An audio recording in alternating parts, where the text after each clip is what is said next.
What's going on, everybody? This is Slacker, and welcome to a very special video. Today I'm going to be interviewing Ben Tannehill, also known as Benthelooney.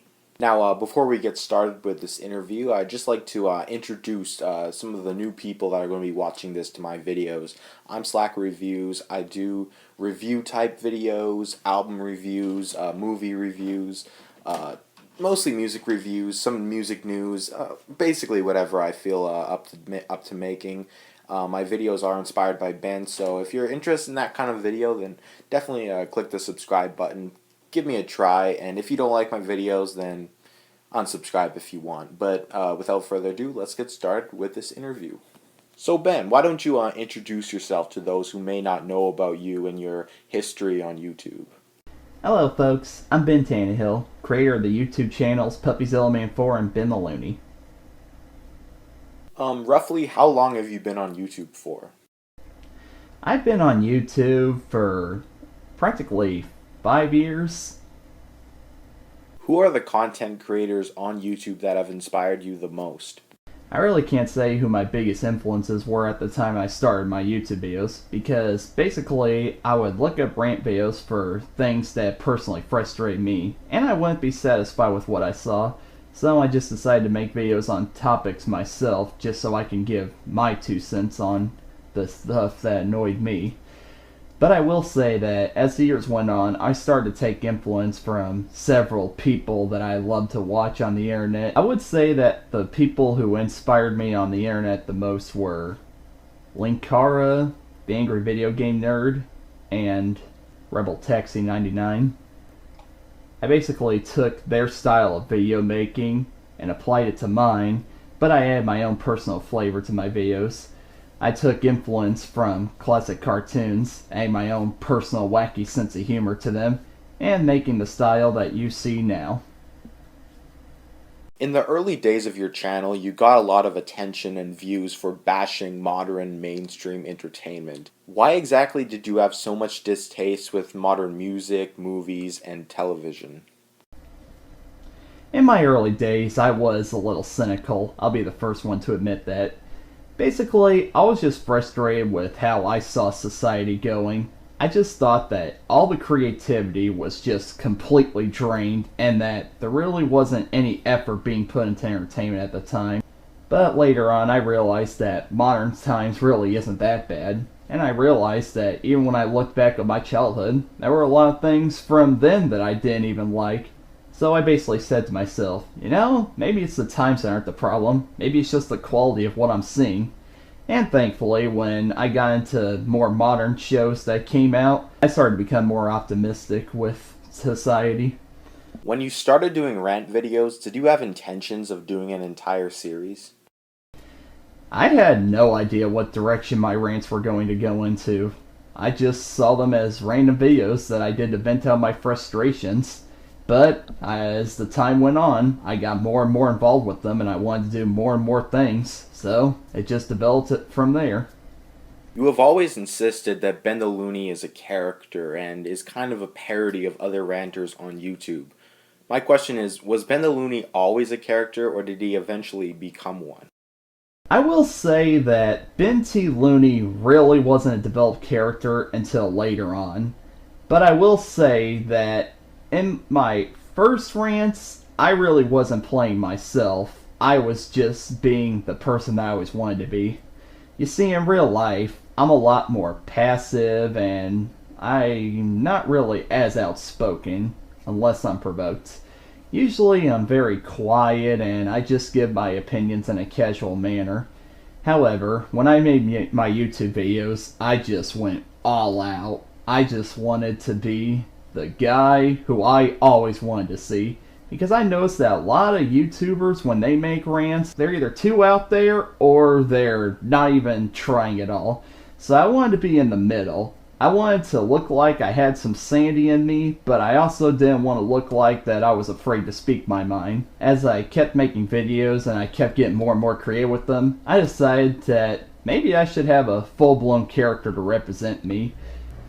And I thought that maybe showing that I'm really not like this in real life would show those who took my videos too seriously that I'm really a nice guy, that I'm just performing. Did you and Benthelooney share the same opinions about everything? I would say yes, Benthelooney and I did share the same opinions on entertainment. However, everything else in between was all him. For example, when he made death threats and went goo goo gaga over animated women and talked about all those crazy adventures he went on, like seeing Bigfoot in his backyard or something like that. I regret most of the violent stuff like the death threats and stuff like that, but I was just still experimenting with this character and I didn't exactly know how I wanted him to be. But I did know that I wanted him to be an entertaining, all-out loony character, and I wanted to make him as far away from me as possible. But I still wanted him to have that part of me, which was our views on entertainment. Have you ever been overcritical or too harsh on anything in your videos? I will say yes. In some cases, I was harsh on some things for the sheer purpose of entertainment. Mostly because I just wanted to be that one guy that spoke his mind about something that was popular. I will admit that a lot of the anger in the Pixar rant and the Christopher Nolan's Batman rants were a little forced. Those are examples of those popular things that you don't really like them, yet you don't know why, and it's really frustrating that you don't know why, and so when you say you don't know why, people are like, well, why? And you're just speechless. You have no idea what to say. So yes, I will say that I did get a little harsh on Pixar and Christopher Nolan's Batman movies for the sheer purpose of doing so. Oh, and I also did get a little harsh on Regular Show and Adventure Time the first time I ranted on those shows. I just didn't get them and didn't know what to say about them, so that would explain why a lot of what I did say about them was basically me pulling crap out of the air. Why don't you swear in your videos? Yeah, I have swore in real life, but I'm not a sailor. I do have some respect. I only swear when I'm quoting a movie to myself or I'm singing a song to myself. I never swear in front of people. I grew up around kids in which every word that came out of their mouth was a swear word. I was always one to want to differentiate myself from other people, so I just figured maybe I shouldn't swear. I also felt that I should just make myself look respectable among people. And I also never swore in my videos because I just felt I really don't have to swear to be funny. I mean, a lot of people just find swearing itself to be funny, and of course, I didn't want to cater to those kind of simple-minded people, so I felt I could get creative and just come up with my own pretend swears to use, and people thought those were funny, so I guess they worked. What was your initial reaction when you started gaining a fan base? To be honest, I was pleasantly surprised. I didn't know how to react to it.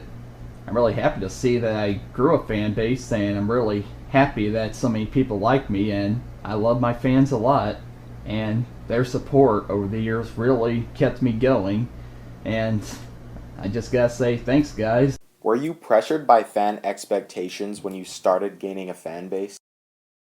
Yes, I did start to feel a little pressure when I did gain a fan base. Mostly because I was getting so many fans that wanted so much from me that I had no idea what I had to do to please everybody.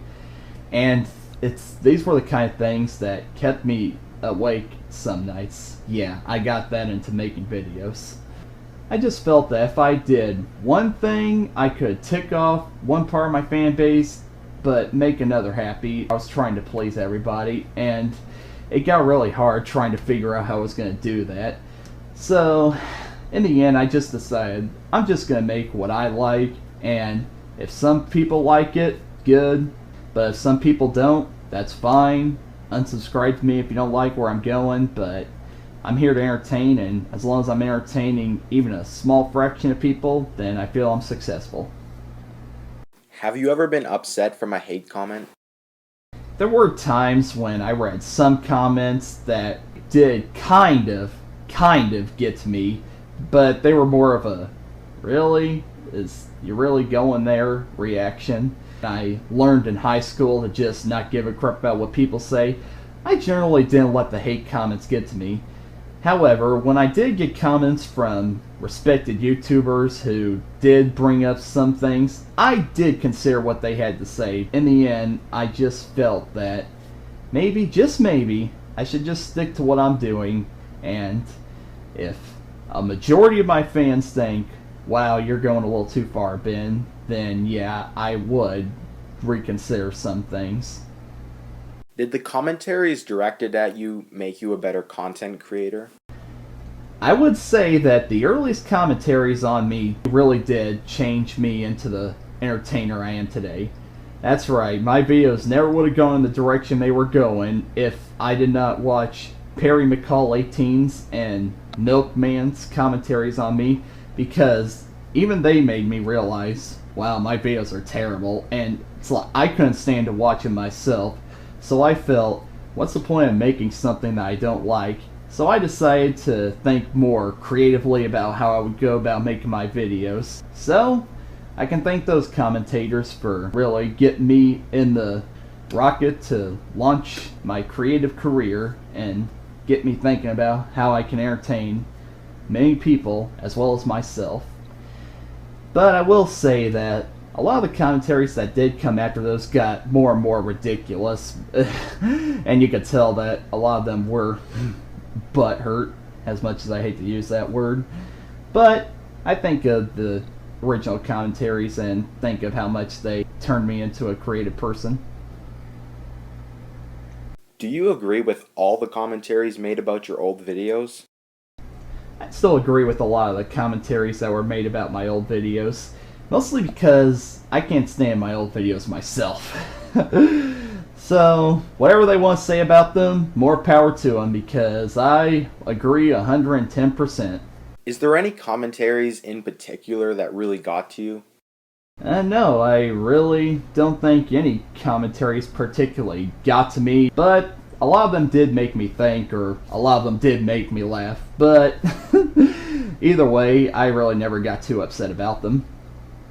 One thing that I've observed over the years, just being on YouTube, about the commentating community is that they like to choose a target, and it seems like everyone within the community makes consistent videos about that one target, and I think you were that target for a long time. When do you think people stopped making commentaries about you? I saw commentaries being made on me at a very consistent rate for, I think, 2 years, was it? I mostly never kept track of how many were made. I just checked to see which ones were being made, and I would check them out and see if they were either thought-provoking or gut-bustingly crazy. But I will say that they did slow down after people started to realize that I really didn't care what people had to say about me, so they just decided that I was a dead horse, and the commentary community just moved on to their next big fad. Okay, now we're going to dive into a topic that is pretty controversial when it comes to your channel. Explain your top 10 hottest animated women video. Ah yes, the old top 10 hottest animated women video. Okay, I will say, in all honesty, that video wasn't exactly a joke. I did say that to get people off my back, but I will say that I still believe people took it a little seriously. I did used to have a thing for animated women. Back during my reclusive years of school, I really didn't have any girls that I had crushes on in school, so I turned to animation for women that I loved. So that list is basically a list of the animated women that I did have my eyes set on when I did go crazy over them. But shortly before that video was made, I got over that phase. I really wasn't attracted to animated women anymore. However, I still agreed to go along with making that video because I was trying to show Benthelooney's girl crazy side. So I just went ahead and made it anyway. I could say that I was really surprised seeing as how other YouTubers had made similar lists like it and nobody ever complains, but when I made that video, boom! It's like it just exploded. I got accused of being a rapist, a pedophile, and all that crazy stuff. So I will admit that I did say that it was a joke, mostly to get all the stuff off my back. Even that didn't work. Like I said, that video basically featured the women that I did like when I was going through my anime women phase, but shortly before I made it, I was not attracted to them anymore. Benthelooney was. But I just decided to make it anyway because it was just another video I was making, and I had absolutely no idea it would explode and cause the reaction that it did, but oh well, it's in the past. Explain your DeviantArt favorites. This goes along with the last question. Basically, I favorited those pictures when I was going through my anime women phase, and I did think some of those pictures were rather attractive looking. But any pictures like that I favorited afterwards, I basically just favorited those because I just loved the style they were in. I just liked them as art pieces. I didn't see any attraction towards them. I just thought they were good art pieces. I really didn't get that into my DeviantArt. I just favorited pictures at random and really didn't get too deep into it. So I did used to be attracted to those pictures, but I got over it, and most of them were just out of appreciation for art. Would you consider yourself a nostalgia-tard? No, I am not a nostalgia-tard. There are a lot of things from my childhood I look back on and realize that they're a lot better when I was a kid, but there are also several things from my childhood that I look back on and realize that really they don't age well for me. And there are also several modern shows and modern things that I happen to love, and there are just a lot of modern things that I happen to like. Happen to hate. But that's just how life is. You like some things, you don't like some things. Doesn't matter what decade they're made in. That's just how it is. Do you hate any shows that you've ranted on? I really am not the type of person to say that I really hate something, because hate is such a strong word, and I really don't think a person like me can be able to hate something. Those videos were just me expressing how I'm not a fan of those shows in a creative and funny, exaggerated way. I remember you ending the series Ben Rants in part 3 of your Nickelodeon rant. What made you decide to bring back the character and the series? I just felt that I was running out of entertainment things to rant on. It's like not many things were making me angry at that time, and I just was running out of steam and felt that there really wasn't anything to get mad at the time. So I just took a break. But then when I started making top 10s and then salutes in between, I started to think about more things I could rant about. Why did you stop uploading on Puffy Zellaman 4? In June of 2011, my computer crashed and I had to take it to the repair shop. Well, shortly before that happened, Google had me link my YouTube account to a Google account that I do not remember using, and I didn't know the password for, but I thought it was okay because I had my account saved to automatically open as soon as I got on YouTube on my home computer, so I didn't worry about it. However, when my computer crashed, I got it back, and I opened YouTube, and I realized that I had to sign in. Well, when I tried to sign in, I tried every single password that I thought I could have, and I just wasn't getting anywhere. So, it really frustrated me, but I decided, oh well, I might as well just create a new channel. So I created a new channel and tried to spread the word that I created a new channel, and thankfully word got out and everybody caught on to it. Why don't you like your old videos?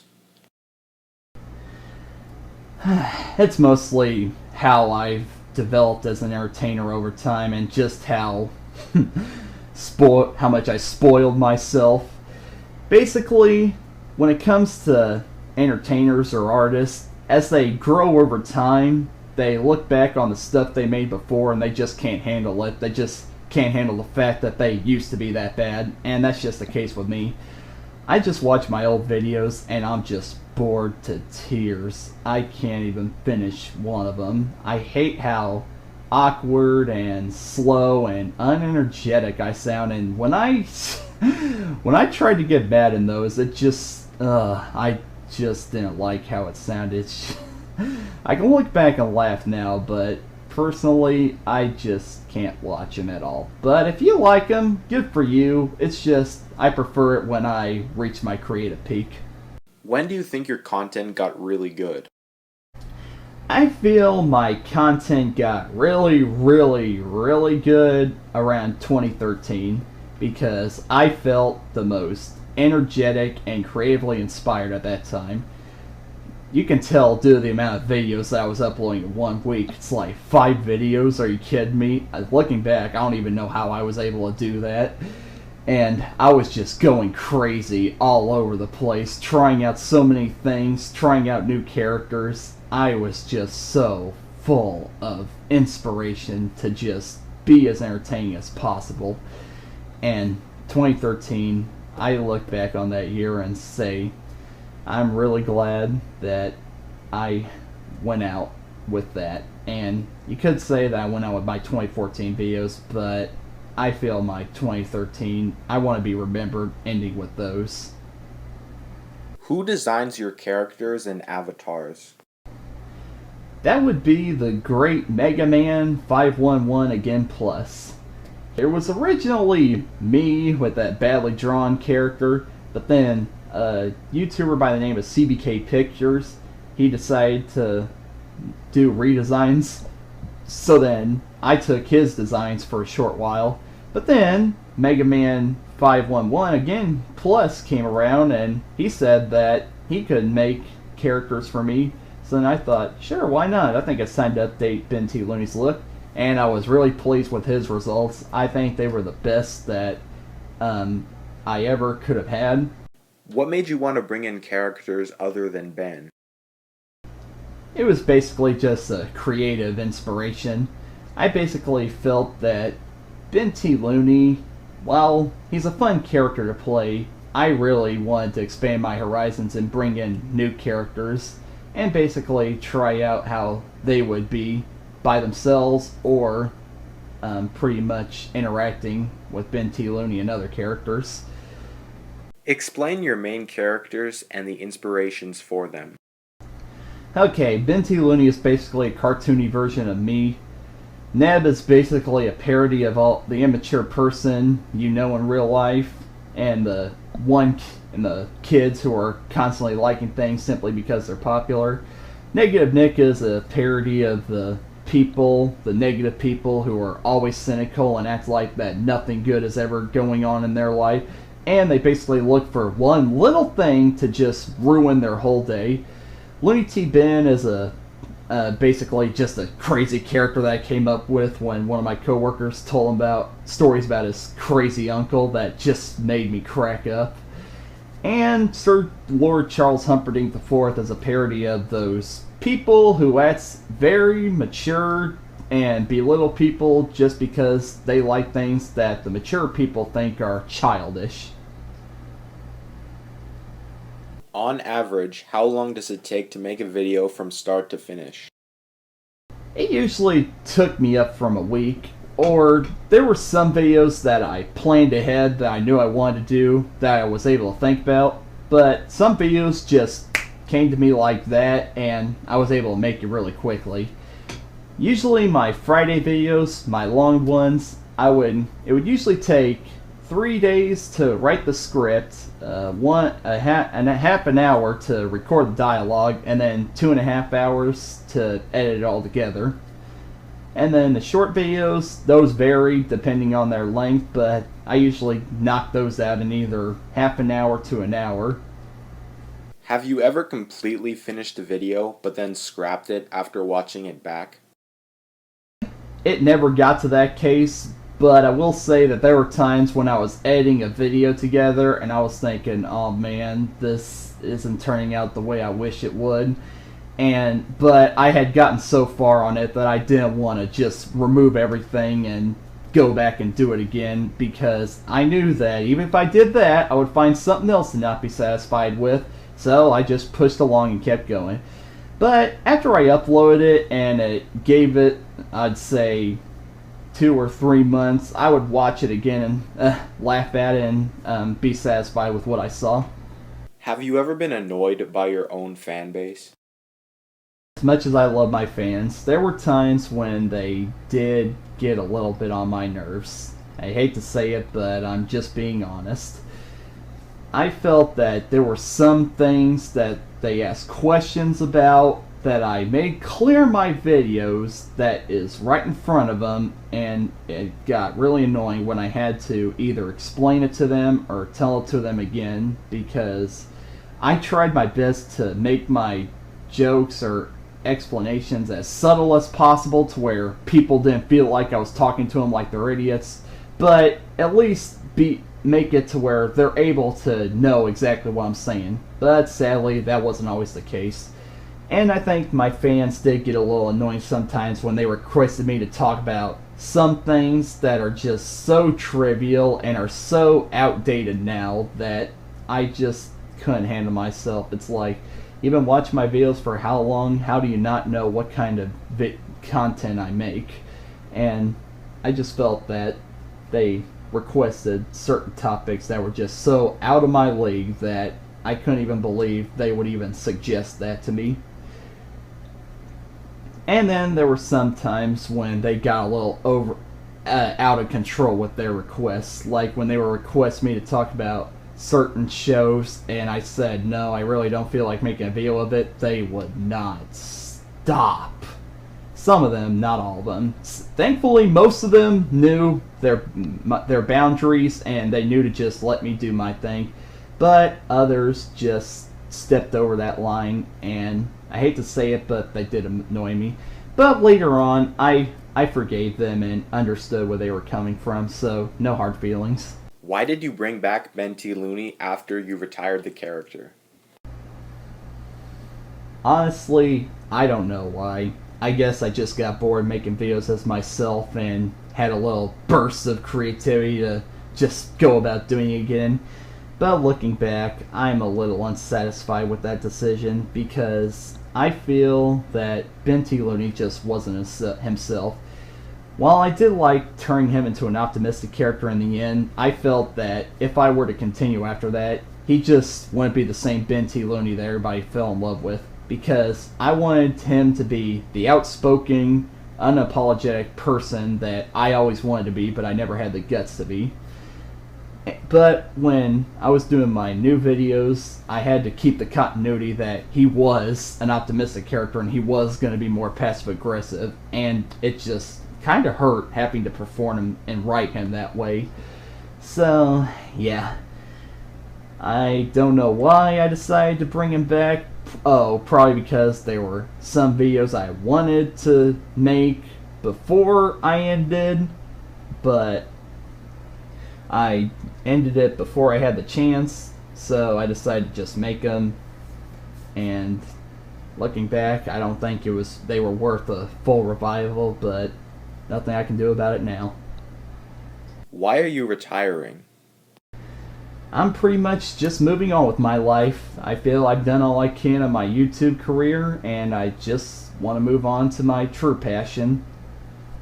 Will you ever make videos again, like maybe the odd update video?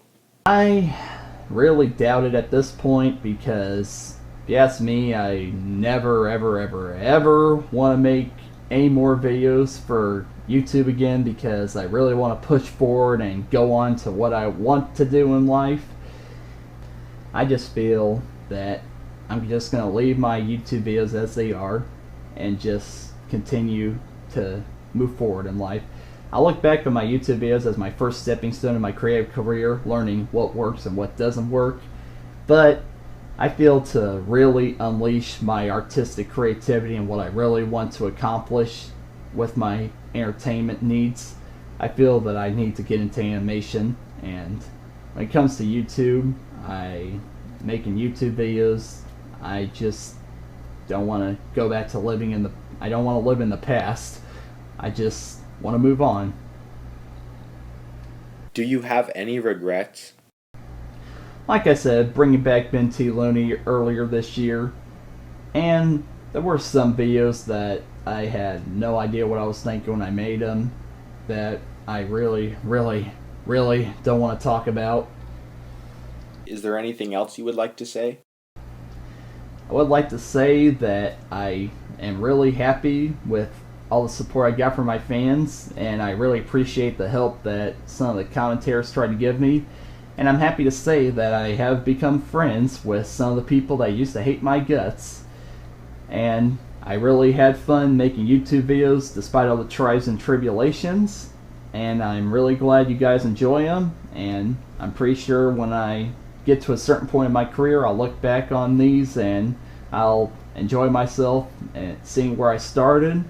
And I hope I was able to teach you guys that you don't need a big budget to make quality videos.